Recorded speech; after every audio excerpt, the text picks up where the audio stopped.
Professor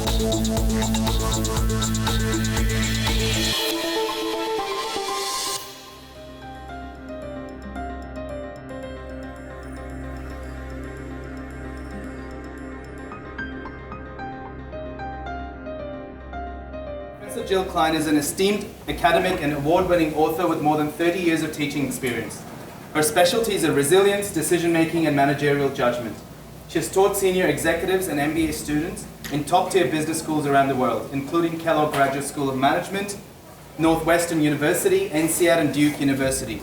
She teaches leadership for the Melbourne Medical School's Master of Clinical Education program at the University of Melbourne, and is leading the design for a new specialist certificate in clinical leadership program. In addition, Jill has led workshops with the public health sector and pharmaceutical companies. Thank you very much for that nice introduction. And I was mentioning the Specialist Certificate of Clinical Leadership, which Melbourne Medical School is now launching for 2017.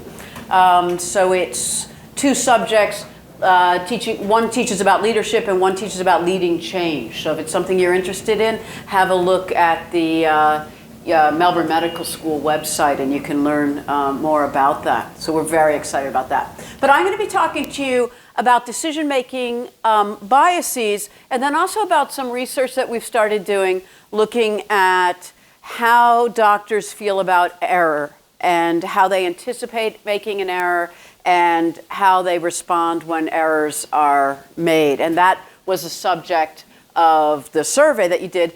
And yesterday afternoon, when I was finishing my slides, 27 of you had already responded. Since then, more have come in.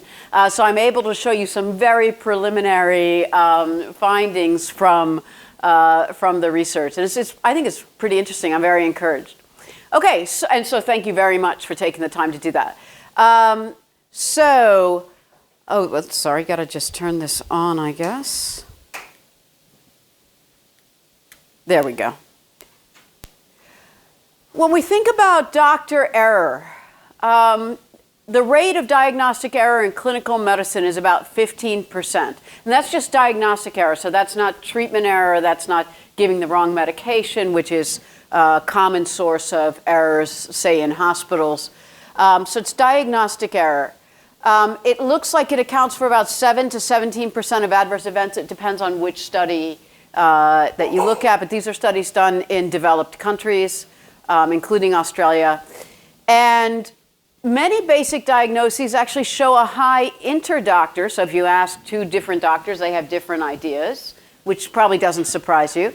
But what's also interesting is intra-doctor discrepancies, meaning that if you ask a doctor at time 1 to make a judgment and then again at time 2, there is less of a correlation between those two judgments based on the same exact information than you would expect, which is a bit concerning. And the interesting thing is that most of these errors are not due to technical mistakes or a lack of knowledge. They're due much more to flaws in thinking and the cognitive biases that can affect how we put information together and make decisions. And so I'm going to talk to you today about 3 basic but very common biases, and I've picked 3 that I think are particularly relevant in medicine, particularly relevant in psychiatry. And then we'll also talk about a psychological process known as cognitive dissonance, which I would imagine many of you are already familiar with in your work. And then we'll get on to the medical error, and I'll show you a few slides of results from the survey.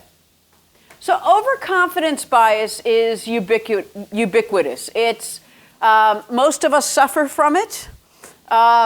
It's having a greater degree of confidence in our knowledge, forecasts, etc., than is justified. It's thinking you will be correct more often than you actually are. And this has been shown in a lot of research, including research in medicine, that there's a lot of overconfidence among doctors, but it's a pretty human characteristic. And we see it in lots of different things. 82% of people say they're in the top 30% of safe drivers. 86% of Harvard Business School MBAs say they're better looking than their classmates. 26% of doctors were definite. They were sure in diagnosing cyanosis in patients who turned out to have normal oxygen levels. In project management, so anytime we bring in a new IT system or take on a new project and we sort of think, how long is this going to take? We just really tend to underestimate. We think we're going to get things done a lot more quickly than we actually do. And an interesting thing is that there's little relationship between how confident a doctor is and their accuracy. So we tend to think of our own level of confidence, how sure we feel, as a great guide for whether we're right or not. And it turns out it's not that great of a guide. Studies find that doctors who are more confident in their judgments are actually less likely to be right. So one study showed that highly confident psychiatrists, they were judging the likelihood that male patients diagnosed with schizophrenia will be aggressive. The ones that were highly confident in making that judgment were less or equally accurate, it depended on which measure was being used, than those with low or moderate confidence. So either, depending on the measure, confidence predicted nothing about how right you were, or greater confidence actually predicted a greater likelihood of being wrong. And we've all been in meetings, right? Not only do we use our own sense of confidence to decide if we're right or wrong, we look at others and we use their level of confidence to figure out if we should believe them. We've all been in meetings where someone pounds on the table and says, come on guys, it's clear, blah, blah, blah. And you believe them because they're so sure. And they're actually no likely to be right than the person who says, look, there seem to be pros and cons of both of these options. It's really hard to tell. There's a lot of unknowns here. I think that most likely this option is the best one. That person is equally or more likely to be right than the person who pounds on the table. But we tend to believe the person who pounds on the table. So our sense of confidence and our view of how confident someone else looks is actually a very poor indicator. So what can we do about overconfidence? And I'm going to tell you, we're pushing into an hour, lots of stuff. I do a lot of this. I teach the class I teach at Melbourne Business School. We have 30 hours, right? So we're going to go through some of these things pretty quickly. But what can we do about overconfidence? So one thing is separating deciding from doing. This is particularly true, I think, in business situations, that if you say to your team, but it's true in hospitals for those of you who work in hospitals or just have a staff in your own office, if you say to your team, look, we've got a big challenge ahead and frankly, I don't think we're up to it, right? That's not very good leadership. That's not going to bring about the results that you want. And so there are good things about confidence. Confidence is good. Overconfident, which means you're more confident than you should be, can lead you right into walls, right? But so when you're deciding something, you really want to look at the underbelly. What could be wrong with my judgment here? What could I be missing? And so forth. But when you go to implement, you want to do that with a lot of enthusiasm. And you would probably do that with your patients as well, right? That helping to distill the hope that they can get better, you're using that confidence. Research shows that, who's not overconfident, people who are very depressed. Right? So for some of these biases, particularly the ones that help build up our sense of ourselves, if we took them all away, we might be a mess, right? So there's probably a certain amount of some of these things that help us, but when we're making important decisions, we don't want to think we're right when we're not right and do that over and over and over again. Right? So another thing too is consulting with others. Getting other opinions is huge, but a critical thing is don't tell them what you think first. There are tremendous social norms that when someone gives an opinion, you should agree with them. There's tremendous social norms to do that. And it's also just the easiest thing to do. So if someone's busy or they don't want to think very hard right now, that's just what they're thinking. Yeah, I think that's it. Right? And also, if someone doesn't know and you give them an answer that feels right to them.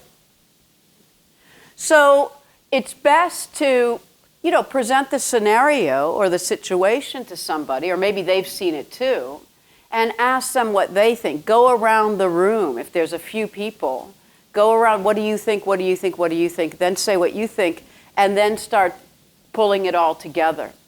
So if you send a patient to get a second opinion, the less that second doctor knows about what you think, the better. And when you receive a second opinion, which many of you probably do from those of you who are psychiatrists and psychologists, you'll receive patients from GPs who write a letter, right?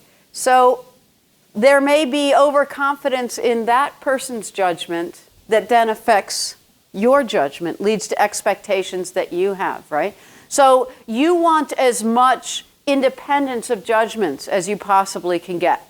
The other thing that really helps is comparing real alternatives, real options. Overconfidence goes down when you have multiple alternatives. So if you're kind of thinking, is this patient depressed, right? Versus you're thinking, does this patient suffer from depression or from schizophrenia or from bipolar depression? If you're able to sort of come up with a few alternatives, we tend to be less overconfident because then you start thinking about the pros and cons or the evidence consistent and inconsistent with each of those alternatives. And a key thing too, and this is a really simple low-cost remedy, just what might I be missing? What might I be getting wrong here? Okay, so that's overconfidence.